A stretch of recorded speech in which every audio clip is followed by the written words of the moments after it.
begins Saturday at 4:30 Eastern on Speed. Turning Clint BOWYER into the wall and mayhem at Phoenix. The Cruiser in it. Clint BOWYER, what's his opportunity? This can't really blame him. Welcome back to NASCAR Race Hub. On this Valentine's Day, our Hub Love gift to you is a second hour of the show featuring some of your favorite drivers from Media Day in Daytona. Of the 12 drivers joining us tonight, 5 remain, including 4-time champ Jeff Gordon, last year's runner-up Clint BOWYER, and NASCAR's most popular driver, Dale Earnhardt Jr. In case you missed it earlier in the show, the first set of results are in from the Sprint Unlimited fan vote. We now know the format of the race. Fans decided Saturday night it'll be broken down like this: 30 laps for the first segment, 25 in the second, and 20 laps for the third and final segment.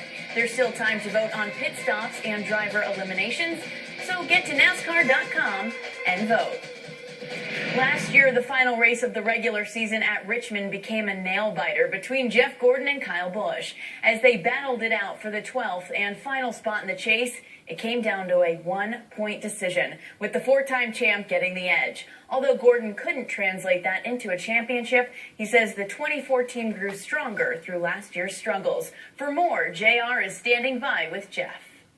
Danielle, we are now joined by 4-time champion, 3-time Daytona 500 winner, Jeff Gordon. And Jeff, you have had a chance to drive a lot of different cars in your time and a lot of different generations of NASCAR Sprint Cup cars. What are your initial impressions of this Gen 6 car? No, they're very positive. And you know, I'll be the first one to point things out when I don't like them, like I did with the COT. I just wasn't a fan of the way it looked. I wasn't a fan of the way it drove. We progressed with that car, not necessarily in the looks department, but certainly in how it drove. The last couple of years, the cars actually drove really well. This car looks good, drives good.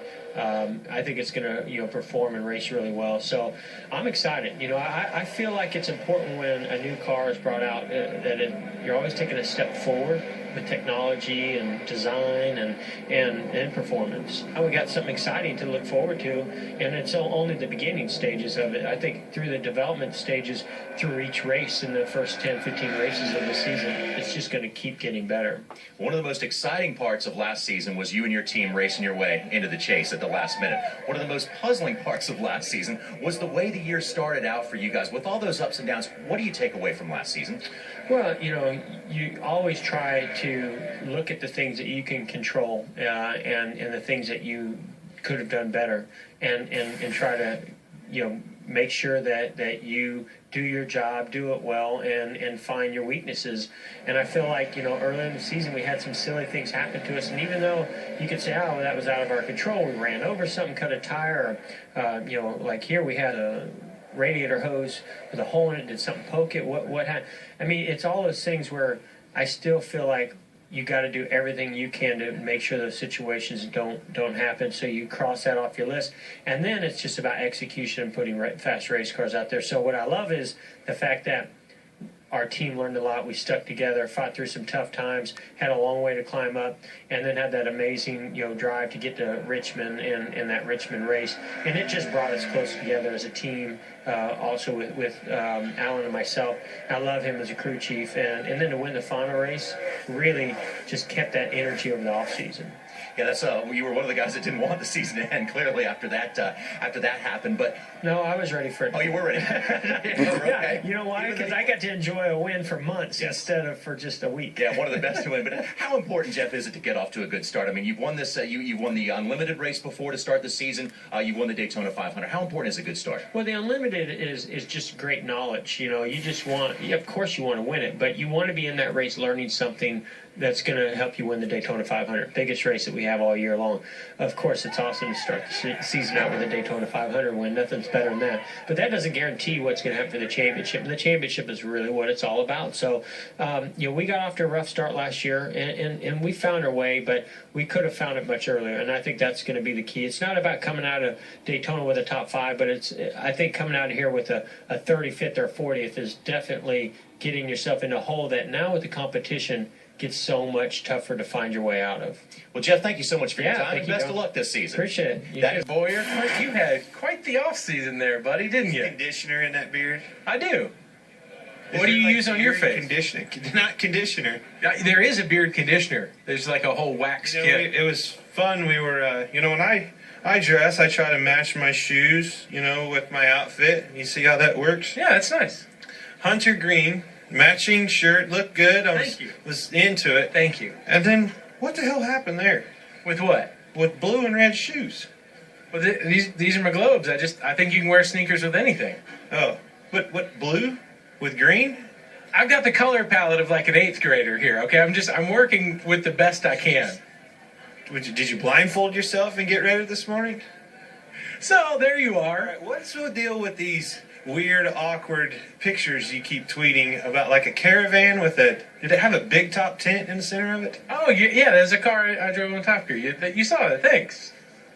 That made me uncomfortable. Did you see the picture that my wife tweeted this morning of what she made for our daughters, all the heart-shaped stuff? Why we're bashing on you right now? I get a tweet. All right, so what was I doing? I was in Atlanta Yeah, this week. doing a deal with CNN, talking about Gen 6 cars, loving life. I have to do a radio call in, and I get this text from Rutledge. Hey, man, those are my boys. They're so cool. The regular guys, Really Rock 105. Regular good guys. They're looking forward to talk to you. You're going to love them. That's the text I get. It's not 5 minutes later. I call in, get a hold of the lady, which I waited for about 3 minutes for, on hold. Good guys. Waited on hold with the good guys for 3 minutes to have the lady go, yeah, our last interview ran late. We don't have time for you.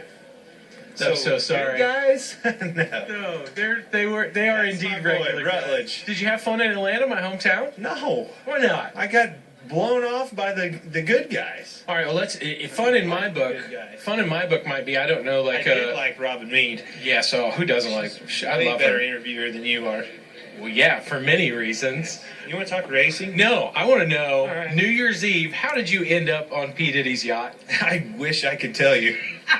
Is that one of those nights that the next day you try to put the clues You together ever to how seen did the it movie end up? Hangover? Yeah, oh yeah. You know when that camera just mysteriously That's what it was shows up like. the next day? You're like, Hey, that was a good time. it's on P. Diddy's boat. Was it like you and I think Harvick? that is P. Diddy. Did you guys have the buddy system to make sure like no one's going to end up in the Teenage- Caribbean? We've always had a good time together, and we had a blast down there. It really was a neat, atmosphere.